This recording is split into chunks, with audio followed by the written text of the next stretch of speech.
I don't know, man. I just don't feel it as much as I think I should. Kettlebell swings probably just don't work. What's up, everybody? Skyler Dean here, founder of Reach Fat Loss and Fitness, where our goal is to help you get in the best shape of your life without any sucky dieting, without counting calories, macros, weighing your food, and definitely without any torturous cardio. What we're about to go over in today's video have helped clients of mine drop fat, build muscle, and most importantly, have the confidence to know that they are keeping the weight off for good. And so we are putting new videos out every single week geared to help you get in the best shape of your life. So if you're not subscribed to the channel, make sure you hit that subscribe button. I would love to have you as part of the community. And if you're looking for more awesome ways to simplify the process of getting healthy, you can learn a little bit about our strategy in the link in the description. Now, the kettlebell swing is one of those exercises that is absolutely fantastic for not only burning fat, but also building strength, building power, bulletproofing the body, among many, many other benefits. However, something that is extremely important is that when you do these kettlebell swings, that you're using proper form. And so today what we're going to do is we're going to get into the basics of how to swing a kettlebell. We're going to go over a few mistakes that people make. And by the end of this, you'll be able to have the tools necessary to put this into practice and make sure you're swinging the kettlebell the right way. So all we're going to do today is we're going to make this very, very simple. I don't expect this to be a long video. We're going to take a look at this nifty 30-pound kettlebell. Now, I've been swinging 30 pounds. I've also been swinging 70 pounds. And regardless of the weight, as long as it's weight you can control, if you use proper form, you will get the most out of the exercise. Now, the setup for this is very, very simple. I'm not sure if you can see my feet right now, but I am putting my feet about shoulder width. You can go a little wider than shoulder width if you like. What I would just do is if you're going to do like a jump squat, just jump, and naturally where you stand is where you want your feet. So some people are going to be a little further in, some people are going to be a little further out, but as long as you're near that shoulder width, you're going to be okay. And then you also want to rotate your toes out slightly. You don't want them pointing in opposite directions. You don't want them pointing straight forward. Just put a little bend so they're out. It creates a little bit of a V. Now, the kettlebell swing is going to be a mix of a hinge and a squat. So you don't want to overemphasize the squat. You don't want to overemphasize the hinge. And so if we're looking at this from a side, we're not looking to squat, so we're not looking for a major leg bend.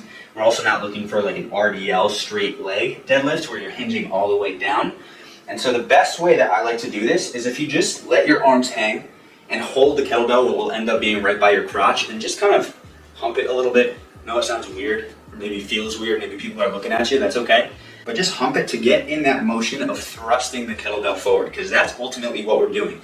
We're not swinging with our arms. We're not using our muscles in our arms and our shoulders to get this up. We're using the power of our hips to drive it forward. And so what you'll see, especially when you get into the heavy kettlebells, a big form tip that I have is you don't even necessarily need to keep your arms straight. You can just hinge, and you can see I'm not even using my bicep even though my arm is bending, and the kettlebell's moving just fine. Now, is it going to be a little bit better to be able to keep straight arms? Yes, you're going to get the full momentum, full swing. But as you're practicing, using that is totally okay. And so basically what you're looking for here is you're looking for a combination of the squat and the hinge. If you think about where the kettlebell wants to end up, you basically want it right between your legs, maybe even a little bit behind you. But again, keeping it in that groin width, you're not coming all the way down here. You're not going to obviously be hitting yourself directly in the groin. You can do right below. So all you got to do is imagine this kettlebell is just this pretty little thing that you just drive your hips into. But again, start with a light weight. If you need to grab something that's not a kettlebell and you just grab an everyday household item that's 5, 10, 15 pounds, something you can truly handle, you'll be able to tell the difference of swinging it down here versus coming up here. And as you go, all you're really thinking about is driving those hips. You also want to keep that chest up, but ultimately driving those hips forward.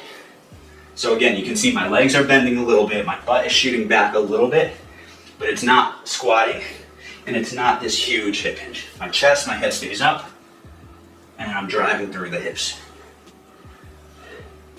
And so I encourage you, this is not something you're going to get right on the first try. So you got a couple different options here. Number one, and most important, practice. But number two, I also invite you to shoot me a message on Instagram at SkyFit. You can send me a video of you doing your form and I'll check it, no problem. And I'll give you any necessary feedback. So again, kettlebell swing is one of those things that can be absolutely incredible, but you do have to make sure you do it right. So get this form tweaked in.